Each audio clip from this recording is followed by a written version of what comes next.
আসসালামু আলাইকুম। Gravity school of সায়েন্সের পক্ষ থেকে আজকের এই ক্লাসে সবাইকে স্বাগতম। আজকে আমরা সিলেট বোর্ড 2022 সালে আসা এসএসসি পদার্থবিজ্ঞানের যে সিকিউ প্রশ্নটি ছিল সেই প্রশ্নটি সমাধান করব। উদ্দীপকটা আগে আমরা একটু দেখি ভালোভাবে। এখানে বলা আছে 58.8 নিউটন ওজনের একটি বস্তুকে 2 নিউটন ঘর্ষণ বলযুক্ত মেঝেতে 10 সেকেন্ড যাবত বল প্রয়োগ করে 50 মিটার দূরত্বে নেওয়া হলো।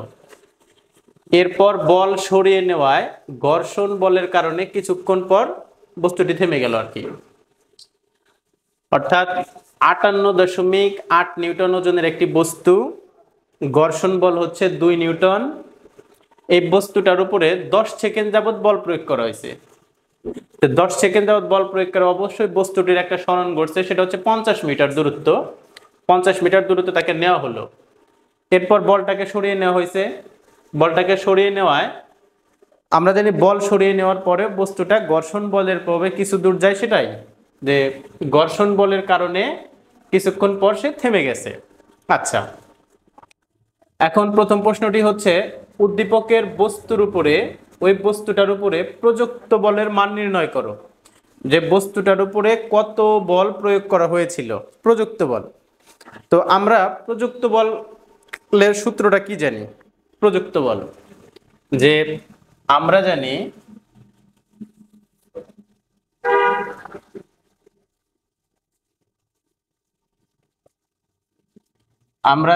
প্রযুক্ত বলকে আমরা এফ এন দ্বারা প্রকাশ করি। এফ এন সমান সমান এফ প্লাস এফ কে। এটা হচ্ছে প্রযুক্ত বল, এটা হচ্ছে কার্যকরী বল, আর এটা হচ্ছে ঘর্ষণ বল। তো আমরা দেখি যেখানে কি কি আছে আর কি কি নাই আমাদের। মানে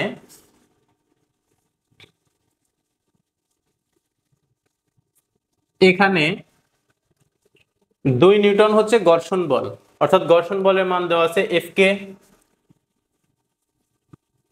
তাহলে এফ কে সমান সমান হচ্ছে 2 নিউটন।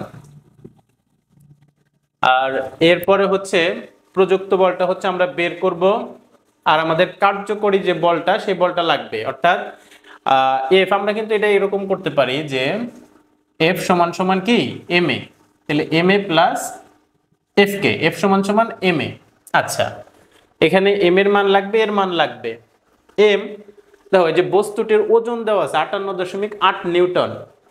যেহেতু ওজন দেওয়া আছে, আমরা জানি ওজনের ভেতরে অবশ্যই ভর আছে। তো এই ওজন থেকে হচ্ছে আমরা ভরটা বের করব। ওজন ডাব্লিউ সমান সমান হচ্ছে এমজি, বা ডাব্লিউ ওজন দেওয়া আছে হচ্ছে 58.8 সমান সমান এমটা বের করব, জির মান হচ্ছে 9.8, বা 9.8 যদি এই পাশে চলে আসে তাহলে 58.8 ডিভাইডেড হচ্ছে 9.8 সমান সমান এম। তাহলে সুতরাং এম সমান সমান কত আসে? এম সমান সমান 58, ফল আসতে হচ্ছে 6, অর্থাৎ 6 কেজি। বস্তুর ভর হচ্ছে 6 কেজি, অর্থাৎ আমরা এমটা পেয়ে গেলাম। এখন হচ্ছে আমাদের এ দরকার। এটা যেহেতু কার্যকরী বল, আর এটা হচ্ছে তাহলে কার্যকরী ত্বরণ। তো ত্বরণটা আমাদের বের করতে হবে। আমাদের এখানে কি কি দেওয়া আছে? 10 সেকেন্ড যাবত বল প্রয়োগ করছিল, 50 মিটার দূরত্বে বস্তুটাকে 50 মিটার দূরত্বে বস্তুটাকে নেওয়া হয়েছে। অর্থাৎ আমাদের সময় দেওয়া আছে আর অতিক্রান্ত দূরত্বটা দেওয়া আছে। তো কোন সূত্র থেকে আমরা ত্বরণটা বের করতে পারি, কার্যকরী ত্বরণটা বের করতে পারি? দেখো, যদি আমরা এস সমান সমান ইউটি প্লাস হাফ এ টি স্কয়ার সূত্রটি ব্যবহার করি, যদি আমরা এখান থেকে ত্বরণ বের করতে চাই, এটা বের করতে হয় এস এর মান লাগবে, অতিক্রান্ত দূরত্ব আমাদের লাগবে। তো অতিক্রান্ত দূরত্ব তো আমাদের 50 মিটার দেওয়া আছে। 50 মিটার আমাদের, আমরা তো টি বের, আমাদের টি এই যে 10 সেকেন্ড দেওয়া আছে, টি হচ্ছে 10 সেকেন্ড, এটা দেওয়া আছে। আর হচ্ছে ইউ আদি বেগ। দেখো এখানে বলা হয়েছে যে এত নিউটন ওজনের একটি বস্তুকে 2 নিউটন ঘর্ষণ বলযুক্ত মেঝেতে, অর্থাৎ বস্তুটি স্থির, অর্থাৎ তার আদিবেগ ছিল না। তো আমরা আদিবেগ যদি না থাকে তাহলে এটুকু বাদ। তাহলে এই সূত্র দিয়ে এখান থেকে করা যাবে। আমরা এখান থেকে এটা বের করি, বা এস এর মান হচ্ছে কত, 50। আদিবেগ যদি শূন্য থাকে তাহলে টি এর মান এখানে দেওয়ার দরকার নাই, হাফ ইন্টু এটা আমরা বের করব, টি হচ্ছে 10 এর উপরে স্কোয়ার, বা তাহলে এখানে কত আসছে 100, 100 কে যদি ভাগ করা হচ্ছে 50, 50 যদি এই পাশে চলে আসে তাহলে বিষয়টা হচ্ছে এরকম, 50 সমান সমান এখানে হচ্ছে 50, সরি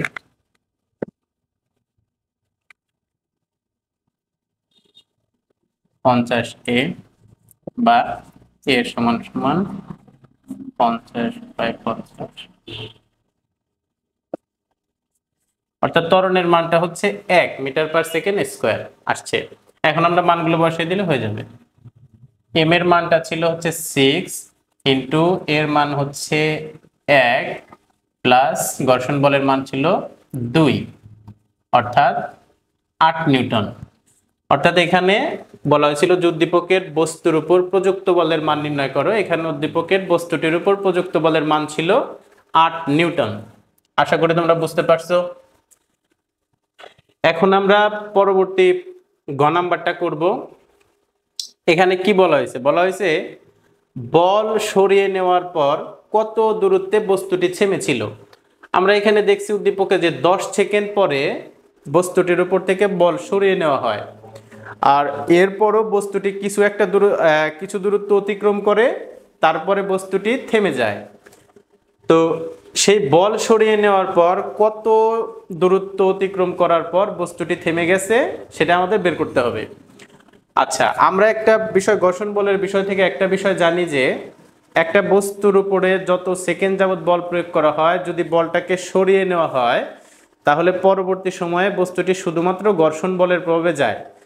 তাই পরবর্তী সময়ে যেহেতু সে ঘর্ষণ বলের প্রভাবে যেতে থাকে, তাই এখানে যে ত্বরণটা হবে সেটা কিন্তু, ত্বরণের মানটা কিন্তু অবশ্যই ঋণাত্মক হবে। তো আমরা কত দূরত্বে থেমেছিল অর্থাৎ অতিক্রান্ত দূরত্বটা বের করবো। আমরা এই অঙ্কটা মুছে দিচ্ছি।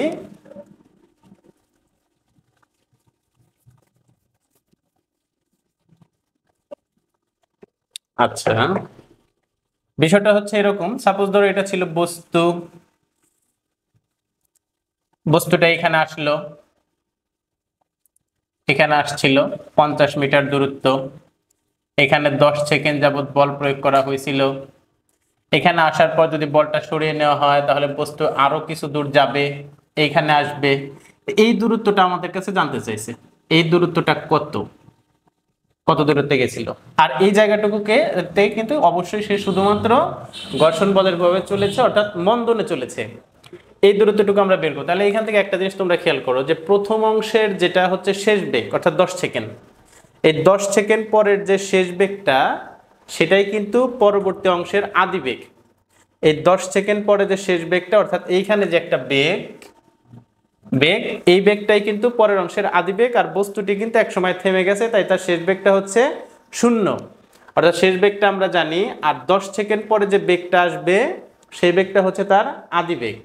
আচ্ছা, আর এখান থেকে আমরা ত্বরণটা বের করব ঘর্ষণ বল থেকে। অতিক্রান্ত দূরত্ব আমাদের বের করতে হবে। তো আমরা যদি আমরা একটা সূত্র দেই,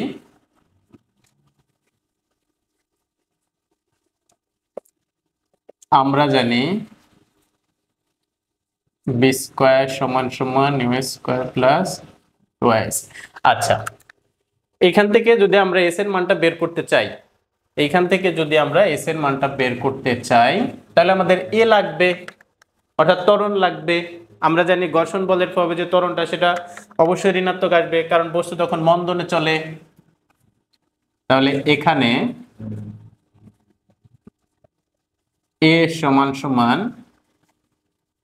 F K by M minus, শুধুমাত্র বল সরিয়ে নেওয়ার পর ঘর্ষণ বলের প্রভাবে যেহেতু চলেছে অবশ্যই কিন্তু ত্বরণের মানটা ঋণাত্মক আসবে। অর্থাৎ এইখানে এম কত ছিল, আমাদের এম ছিল, বস্তুর ভর ছিল হচ্ছে 6 কেজি 6। আচ্ছা, আমরা একটু উপরে লিখে নিই আস্তে করে কি পাইছি।